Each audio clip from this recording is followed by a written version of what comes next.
Mais uma vez, boa noite e obrigado por estar aí desse lado a acompanhar o nosso debate sobre o programa de privatizações de empresas públicas e outras participadas do Estado. Até 2022 são 195 as empresas que vão ser vendidas e agora vamos falar da banca. Começo por si. Da banca. José Oliveira, a banca. Vários bancos com capitais públicos vão ser vendidos. A começar pelo Banco Económico, né, que aumentou 6 vezes o seu capital social e tem um novo PCA, tem um novo patrão. Vai ser nada, eu não sei onde é que vou buscar o dinheiro. O grande problema vai ser no Banco Económico. Acho que não devia estar ainda para venda. Tem novo porque, dono? Tem novo dono. Sim, mas o problema é que o banco está numa situação que é preciso um investimento de capital, tanto quanto eu ouvi dizer, de quase 1 bilhão, para pôr o banco... 1.000 milhões. 1.000 milhões. Mas aumentou ou vai aumentar? Vai aumentar. Vai ter de aumentar o capital. O Estado se comprometeu a aumentar o capital. Não sei que eles vão buscar o dinheiro, mas pronto. Portanto, o Ministro das Finanças... não tem. O Ministro das Finanças disse que não punha mais dinheiro no BPC e agora vamos pôr 1.000 milhões no Banco Económico. No Banco Económico. De maneira que é uma... Acho que ele não devia estar... não se devia ainda pôr à venda porque não tem... Quer dizer, quem vai comprar... Mas também é só para 2021 ou 2022, não é? Mesmo assim... 2021. Mas quem vai dar... Quer dizer, se a Sonangol puser o dinheiro que tem de pôr, que é 70%, que agora tem, quando quiser vender aqueles 30 ou 31, já não me lembro quanto é que é da empresa que assumiu agora, isto tem um valor, vai valer 200 ou 300 milhões. Quem vai pôr no Banco Económico 200 ou 300 milhões para comprar a participação da Sonangol? Não percebo bem porque é que isto está aqui, quer dizer, porque não vai ser rentável. A privatização do BCI acho que não tem problemas, tanto quanto sei, não acompanho assim muito. O Rosado estará mais dentro disso. Tem problemas desde que resolva os problemas. Aquilo tem problemas, tem que resolver os problemas do Mas acho que melhorou bastante. Um dos quais é o crédito mal parado. Sim, mas acho que o BCI, nestes últimos 2 ou 3 anos, melhorou bastante. Porque o BCI, antes da crise, mal parado, de 2014, já tinha problemas. E acho que se melhorou. Mas não estou sinceramente a par, não sei se o Rosado tem dados que ele costuma seguir mais a banca.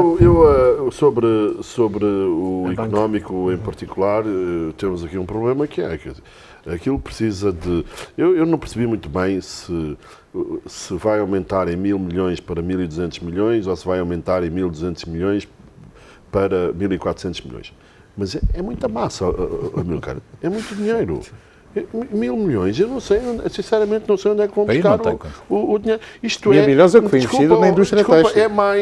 É mais do que 1% do PIB. Sim. E, portanto, segundo me dizem, não querem dívida, querem cash, porque entregar dívida ao económico não resolve o problema do económico. O económico precisa de dinheiro vivo. E, portanto, mas é isso, tem que ser transparente, tem que lhes explicar o que é que se passou e o que é que se passa no económico. Porque eles têm atualmente o económico, os capitais próprios, são 70 mil milhões de kwanzas. 70 mil milhões de kwanzas é à volta de 200 milhões de dólares. Sabes o que é multiplicar esse capital por 100? Não existe dinheiro em Angola para aumentar o capital nesse montante e é óbvio que ninguém quer pôr lá o dinheiro. O setor financeiro, nós não devemos falar muito sobre o setor financeiro, até ser concluída uma coisa que está em curso, que é a avaliação da qualidade dos ativos. Aí é que nós vamos saber quais são os verdadeiros buracos o económico tem estado a apresentar lucros. Vês o balanço trimestral do primeiro semestre, tem 30 mil milhões de kwanzas de lucros. De onde é que vêm aqueles lucros? Porque o que aconteceu com o económico foi que... Dos nossos depósitos. Diz? Dos nossos depósitos. Não, quer dizer, eles usam os nossos depósitos para emprestarem... Fazer crédito. Fazer crédito e também, como têm aplicações em títulos do Tesouro que estão indexados ou que são em dólares, depois beneficiam da subida acaba por beneficiar da subida do dólar. Mas aqui a grande questão que se coloca é, aparentemente, o que está aqui em causa é a reversão de uma operação que foi feita em 2014, que consistiu na venda ao grupo ENSA de parte dos ativos do económico. E agora chegou-se a essa altura e diz que aquilo tem que voltar tudo para trás. Mas e vai voltar para trás como? Quando o Estado já tem 70% do capital do... O Estado via Sonangol. Sim, mas a Sonangol, quando a Sonangol pôs lá dinheiro Contrariada. Mas não foi contrariada, quem lhe deu dinheiro foi o Estado. O Estado, nesse ano, em 2014 ou 2015, pôs 1.000 milhões de dólares na Sonangol, porque quando nós estamos a falar da Sonangol, a Sonangol é o Estado. E quem é o acionista da Sonangol é o Estado. E nessa altura foram lá postos 1.000 milhões de dólares para quê? Para se investir no económico, para se emprestar dinheiro do económico e para se investir no milénio BCP também em Portugal. Foi o Estado que injetou lá 1.000 milhões. Mas isto foi em 2014. Mas agora a Sonangol ficou com a posição da Electron no Banco Económico. Mas justamente por isso é que tem 70%. Claro. Quem é que vai resolver o problema do económico? São os acionistas. Quem é que é o principal acionista? É o Estado. Portanto, o Estado tem que ir buscar dinheiro. O que eu pergunto é onde é que estes senhores vão inventar 1.000 milhões de dólares para porem no... Quando, se nós temos um problema também no BPC, é que o BPC é um banco público. O BPC não tinha lá privados, o BPC é público. Chegou àquela situação que chegou por causa do Estado. E, portanto, o Estado, do meu ponto de vista, o Estado tem que intervir mais no BPC do que no económico, foi um problema que herdou dos privados. Mas o que é importante é que com esta situação toda, por isso é que eu estava a dizer, não percebo porque é que aparece na listagem a venda dos 31% ou de coisa da participação da... Mas é que também, pronto, é 2021, não é? Mesmo assim, não está, quer dizer, então, mas em 2021, se o dinheiro vai ter de entrar, quer dizer que aqueles 30%, ou à volta de 30%, vão valer 200 ou 200 e tal milhões. Quem vai dar? Valer o quê? Quem vai vender por menos do que isso? Então eu meto, aquilo corresponde a 200 milhões que eu concordo meto. com o Carlos Rosado que, em relação aos bancos, antes de terminar o processo de avaliação da qualidade dos ativos, estamos aqui a falar muito Sim, no ar, não é? Portanto, mas este caso, eu admirei muito quando vi essa participação à venda. nós não sabemos, neste momento, de facto, qual é a situação real da maior parte dos bancos. Justamente. Porque os bancos Sim, mas ali já temos a ideia de que aquilo está com problemas e que é preciso meter Mas lá. no caso do económico, existe supostamente, foi aprovado em Assembleia Geral, creio que é uma imposição do regulador, não é? Uma imposição do Banco Nacional de Angola. E, portanto, enfim, vamos ter que esperar para ver o que é que efetivamente vai acontecer. Agora, o Estado tem outras participações em banco, tem na Caixa Geral de Depósitos, na Caixa Angola, tem no, não sei, creio que ainda Tem no via Milênio, Sonangol na Caixa. Tem no BAE. Tem no BAE via tem Sonangol. todos, é o maior Mas banqueiro. essas são boas. Essas não é difícil vender. A da Caixa e do BAE não é difícil vender. Mas o Estado quer deixar de ser um ator regulador económico, não é? E isso Mas é bom. esse aspecto já está onde a saída dos bancos já estava mais ou menos equacionado com a parte que a Sonangol de despir, sair. O que a Sonangol na altura tinha uma ideia era que talvez manter no BAE, porque é muito rentável e é uma participação pequenina. Mas pronto, decidiram agora pôr também a do BAE à venda, pronto. Mas essas não são complicadas de vender, vai ter compradores com certeza. Ok, vamos fazer Até o os nosso próprios último sócios intervalo podem- e vamos gerir depois os próximos 10 minutos finais do nosso programa. Não sai daí para as conclusões.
estamos então para as conclusões deste nosso debate sobre as privatizações. O Estado vai vender várias empresas, 195 até 2022. Uma pergunta para cada um na parte final. Manuel Duque, começo por si. Vamos falar das cervejeiras. 2 minutos.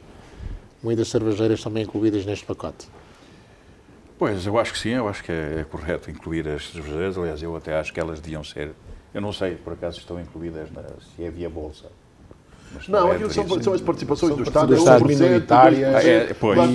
Ainda temos que ouvir os acionistas. Pelo menos na CUCA, né? Pelo menos na CUCA. Acordos parasociais, o que é que está definido estatutariamente. Portanto, o Estado eu creio que aí, e mesmo até nos bancos, etc., porque as participações que o Estado está a vender dependem da eventual existência de acordos parasociais. Por exemplo, na Unitel, em concreto, aparentemente, os acionistas têm direito de preferência, não é?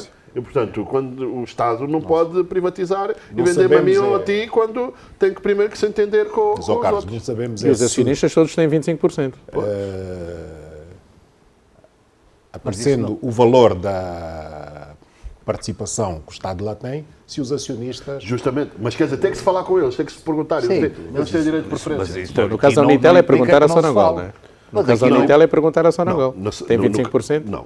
Está-se a alienar a posição da Sonangol. Portanto, tem que se perguntar aos portugueses, tem que se perguntar à GENI e tem que se perguntar à Visatel. Aos outros. Podem, se querem ficar com a coisa. E se não quiserem, mas isso não invalida que esteja na lista. Claro. Mas tu dizias há pouco, e com razão, a Unitel, não sei se é o momento mais adequado vai ser muito complicado privatizar, porque aquilo está um saco de gatos, não é? Não consegue eleger sequer o presidente do Conselho de Administração. Aquilo está um saco de gatos. Se o Estado, e é o seguinte, e a Unitel é uma empresa, quer dizer... E quem é que vai decidir? Nós comunicamos em Angola por causa da Unitel, não é? Porque e é uma empresa estratégica, tem mas a pergunta que se coloca é, quem é que vai decidir pela escolha do novo PCA da Unitel? O problema é um acordo parasocial. O que acontece é o seguinte, aparentemente a Sonangol e os brasileiros estão na mesma coisa e têm 3 administradores. Supostamente eles podiam eleger o PCA, porque os outros têm 2. Só que o acordo parasocial diz que tem que ser 4. Precisam de 4 para eleger o voto. E portanto aquilo está... Quer dizer, é tipo aqueles cruzamentos que nós apanhamos aqui em Luanda, que os carros estão todos, não se consegue sair de lá, tem que se mandar vir a polícia. Mas 2 desses administradores são angolanos, João Boaqui Pipa e... Mais que 2, acho. E o Safeca. E o Amílcar Safeca. Exatamente. Mas quem é que vai desempatar? Pois, e tem que se entender, porque não é possível. Com o atual alinhamento, não é? Em que tens, por um lado, a Sonangol e os brasileiros, por um lado, e depois a GEN e a Vidatel, por outro lado. Porque aí não é possível. Não há como... Não tem solução. Não há como arranjar uma solução. E eu espero que, em nome do interesse nacional, se encontre uma solução, porque todos nós... Infelizmente, para nós, o país está super dependente da Unitel, não apenas no móvel, mas também nas fibras, nessas coisas todas. Mas se não for privatizado também não faz mal, porque é rentável, não é por aí que... Também não me preocupa, de facto, não, é uma empresa rentável. Não alienar a participação da Unitel. Portanto, o Estado, há muitos países que têm uma área de gestão de ativos que tem boas participações no seu portfólio. Não faz mal nenhum. Não me preocupa esta coisa de estar em empresas que não podem... Eu vejo este programa como um programa, uma coisa indicativa, não é? Sim. E que há uma série de condicionantes que depois vai-se ver, como dizia o Walter, é caso a caso, não é? Claro. Sim. Mas ainda falando, é preciso verificar primeiro o que dizem os acordos parasociais. Aí eu acho que podia haver um espaço para investidores e institucionais ficarem com essas pequenas de participações, sei lá, segurança social, fundos de pensão, etc. Acho que poderia haver um espaço para esse tipo de empresa, que são empresas irrentáveis, mas isso, como disse o Dr. Walter, é uma questão que se tem que ver aqui, portanto, caso a caso. Mas acho que é importante, é proteger, é evitar a questão dos monopólios. Eu lembro que na altura, quando tinha a Inenca tinha uma parte e a BGI tinha outra, que a ideia... portanto, não ficasse o mesmo grupo com todas as empresas. Isso é que é mau. Aliás, é um conselho que eu também dou em relação à privatização, é que antes de fazer a privatização, se verifique se há monopólio. Se há monopólio, tem que se fazer a desmonopolização antes de fazer a venda. Não é? Já temos a autoridade da concorrência, não é? Sim, sim, Temos. sim. E uma outra questão que eu acho que é alguns importante casos- também para o processo é que tem que dar mais tempo às empresas para apresentar as suas propostas, até pela complexidade das empresas que vêm por aí, é preciso dar um tempo suficiente para elas poderem apresentar propostas. Mas eu acho que o processo, só para virem em teu coisa, acho que o processo não proíbe que fundos, determinado de coisas sociais, comprem participações nestas empresas. Acho que não há proibição. Fundos sociais, Sei lá, de trabalhadores. de trabalhadores, Sim, de sim, coisa. sim, sim. Podem comprar, não. Mas ó Zé, é o que eu dizia há pouco, está para mais investidores comprarem tem institucionais. que haver liquidez. Os fundos, os investidores institucionais só compram se houver liquidez. Não há liquidez, eles não compram. E para haver liquidez tem que estar em bolsa. Senão não é Não, possível. pode ser como rendimento. Pode haver aí acordos. Há empresas sólidas que eu não estou preocupado, em ter lá Sim, um ou 2%. mas não é essa a regra, não é? Portanto, os bem. fundos de investimento querem, enfim, se for um private equity ou uma coisa qualquer, tudo bem. Agora, os investidores institucionais, tal, por exemplo, seguradoras, etc., a liquidez é fundamental. Não, Senão eu a estava a liquidez pensar mais no que pôs, de questões de como é que se chama, de fundos, não, ligados, não é fundos institucionais, não estava a pôr, ok. sei lá, coisas das Forças Armadas, por exemplo, tem um coisa que... A Caixa. A Caixa, quer dizer, desse Pois, tipo de coisas eu sociais. aí não sou muito coisa. Porque aquilo é para pagar reformas, não é? É para pagar Se correr mal o investimento- quer dizer, tem que se ter muito cuidado nos Por sítios isso eu onde digo se- em algumas onde se empresas. investe, não é? Quer dizer, agora, em utilities, todas essas coisas, enfim. Mas, E a TAG, será desta agora? TAG, acho que é em 2022, salvo erro. O Ministro da Tutela falava em interesse nacional, está tudo salvaguardado em relação a isso. Portanto, a TAG É uma companhia de bandeira, vai continuar a ser a TAG companhia está de num bandeira processo de nacional. reestruturação, mas é para continuar a ser a companhia de bandeira. Portanto, há abertura de capital, mas a TAG vai continuar a ser a companhia de bandeira. Portanto, mesmo o Estado ficando com uma participação minoritária, há ali... Estamos em condições, já temos estatura, e que o Will foi-se embora. Não, Quando acho já que deveríamos depois ter o modelo feito de gestão, acredito que o Estado vai procurar, portanto, uma parceria estratégica para gerir a companhia de bandeira, porque de facto o setor da aviação civil acho que a impressão que eu tenho é que é das companhias públicas que neste momento representa alguma tensão, requer alguma atenção do IGAP. E em relação às preferências, agora com a PGR à perna, os investidores nacionais, quem são os potenciais candidatos? Isto, em relação a isto, portanto, acho que a questão O Estado da também vai ter abertura de preferências, capital, não, eu acho que nós temos que perceber que nós estamos abertos ao investimento, quer seja investimento estrangeiro, quer seja investimento nacional. Portanto, se não houver investidores nacionais, hão de haver investidores estrangeiros. Portanto, não tenho esta dificuldade de aceitar que quem tome o dinheiro vem de onde vier, desde que se faça as due diligence e que se garanta... Mas temos angolanos com potencial de riqueza, ricos para se poderem cumpra a concorrer. legislação contra o branqueamento de capitais, etc. Portanto, acho que o dinheiro é sempre bem-vindo. Nesse domínio, Rosário, estamos Não, bem? quer dizer, é o seguinte, a due diligence tem que começar pelos bancos. Temos gente rica que produz riqueza ou temos, digamos, homens empresários? Nós temos aqui um problema que é o seguinte, fala-se muito, mas poucos apresentam, não é? Nós não temos, quer dizer, nós não temos um empresário que apresente contas, que nós saibamos, olha, este empresário é dono desta e daquela empresa. Esta empresa faturou isto, tem não sei quantos trabalhadores. Tu não consegues fazer isso. Portanto, tudo aquilo que a gente sabe é o que se diz, que há muitos ricos que têm isto, têm aquilo, que é aquilo outro, mas de facto nós não temos esse conhecimento. E, portanto, havia muito dinheiro no estrangeiro.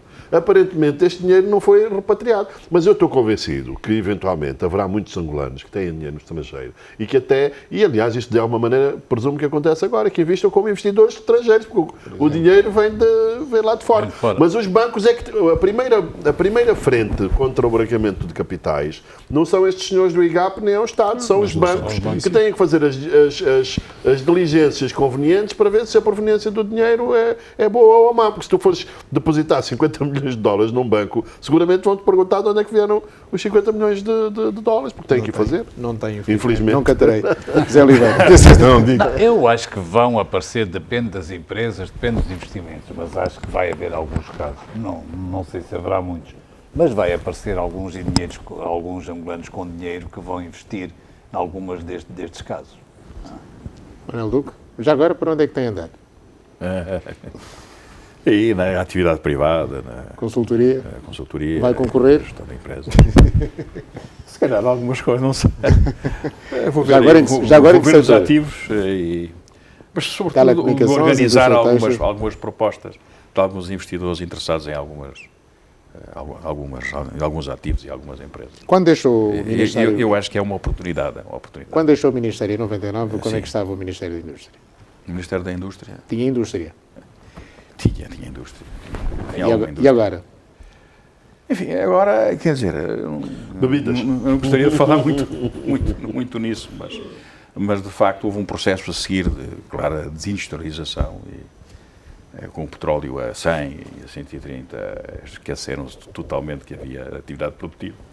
Até fábricas vendidas que foram transformadas em armazéns, pararam. Exatamente, foi temos casos ali para a Petrangol, aconteceu. Foram privatizadas fábricas, depois foram transformadas em armazéns e alugados a libaneses e não só, para o comércio. Para fechar, IGAP já vendeu 5 das 52 empresas da Zona Económica Especial. Encaixou bem? Tivemos um encaixe muito abaixo do previsto. Né? Nós tínhamos estas 5 unidades, a expectativa, a avaliação que tinha sido feita destas 5 unidades, tinha já sido aí há algum tempo atrás. Quando nós recebemos, portanto, a missão de privatizar estas unidades, tivemos a avaliar se valia a pena voltar a mandar avaliar. O custo que nos apresentaram era elevadíssimo, e então preferíamos utilizar como valor de referência o valor da avaliação que tinha sido feito já há alguns anos.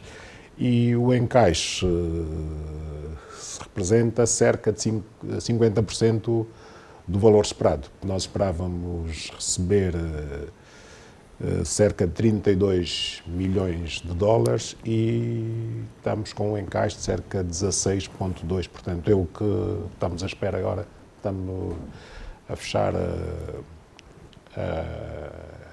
a correspondência para os adjudicatários que venceram, os investidores que venceram os concursos.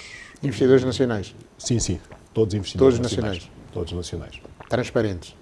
O processo teve, portanto, a fase para os investidores apresentarem reclamações e acho que temos que nos dar por satisfeitos que houve pedidos de esclarecimentos e não houve nenhuma reclamação nem nenhum pedido de impugnação do concurso. Portanto, eu acho que nesse aspecto podemos nos dar por satisfeitos. Muito obrigado, estamos conversados. Walter Barros, Manuel Duque, Zé Oliveira, Carlos Rosado Carvalho, e assim falamos sobre o processo de privatização. O Estado está a reestruturar e a redimensionar o setor empresarial público. 195 empresas vão ser privatizadas em 4 anos, em tempo de crise, mas tem que ser. A todos, muito boa noite e voltaremos na próxima semana, na próxima terça-feira, com mais um tema de interesse público. Até lá!